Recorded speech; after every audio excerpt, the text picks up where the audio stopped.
And in this way, we'll be able to at least sustain some form of a sustainable livelihood for our people. Yeah. Thank you. So, Isiolo, you are really giving people options, and that's what resilience is about. If there's no water, will they survive?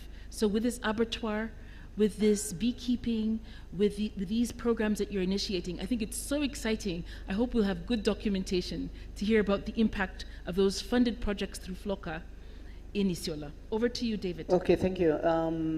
Kiambu is quite diverse and heterogeneous, and having looked at the reports that we generated, we had different requests or different priorities. But what is coming out clearly is like what I would call climate smart agriculture. The small farmers, and most of them would like to do what they are doing, just value addition.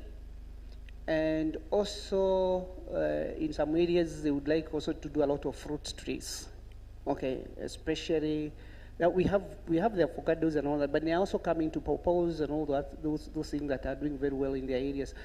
So Kiambu has different regions, and I found that you can't have one area or one type of innovations. So we'll have those small climate smart agriculture, and also the urban sort of agriculture. Like now part of Ruaka. This area where we are and all that is quite populated, and they are looking at those small kitchen garden and all that. But more also, what also came out is also the traditional vegetables. It came out very well in some areas, and we would like to support those areas. And globally, what I will also look at as one area that I think we are going to work with is solarizations, because power in this country has become a bit expensive, and there's a lot of requests that we do solars over boreholes and all those things. Thank you. Okay. Thank you, and I must start by saying Makueni has different agroecological zones, because we have the uplands and the lowlands, and when we were doing the PCRA, it came, the priorities are different, but given majority of the biggest percentage is on the lowland, where rain is limited. So for us is water harvesting. There is what I call what falls on my land remains on my land. If we could have the basin approach, whereby you make your farm like this, all water which falls here remains in your land. You either put it in tanks or in your terraces or wherever. Make sure that's what we are promoting. Let all your water remain there. Then whatever falls in public lands is now what we are doing the dams. So it also remains. So we want whatever falls in Makueni, if it doesn't remain on your farm, remains on public dams. So we want to try to limit whatever it's flowing back to the ocean. That's our biggest priority. Thank you. Thank you so much. I'm going to ask our keynote speaker to just give a final word as we close the session. Any reaction to these exciting projects and the work that they have done at the county level? Yeah, thank you very much for the panelists.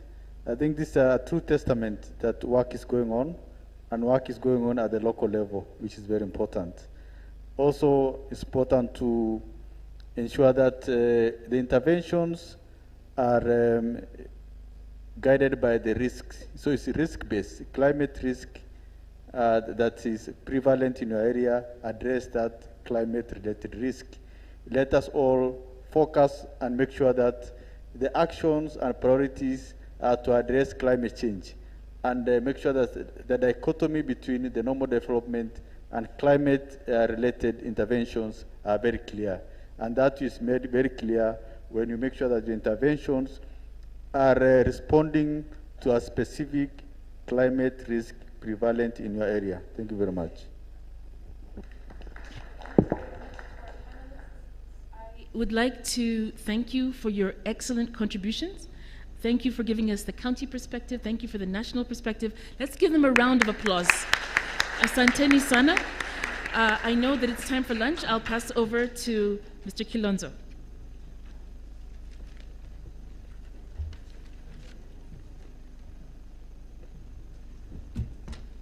Thank you so much, Rosemary, for that stimulating discussion. I never knew it will end as powerfully as such. And I was actually like thinking we should have aired all the 47 counties to hear more about their flagship initiative for adapting to climate change. I found that to be extremely useful. And I think probably even online we may continue with that discussion so that we are able to see how best to marshal these beautiful, brilliant ideas and move them to the next level. Let's again applaud the team that has actually shared with us. The team remains available for further conversation because your people are here. The ideas are with them. And we will have that conversation over lunch, but when we come back, we have equally an interesting conversation. But before I go there, let me just mention something. I've had very interesting innovations that are connecting also to another conference that we are planning in Nigeria, Abuja. The dates of October 16th to 19th, there will be a conference on accelerating agricultural adaptation in Africa. So counties that are interested can actually register interest with us because we will also be closing on participation to that particular process soon. Lunch is served. With your indulgence, can we attempt 45 minutes? Because we have a time date of one session. At least we've recovered, but we have a time date of one session. Can we attempt 45 minutes? Thank you so much.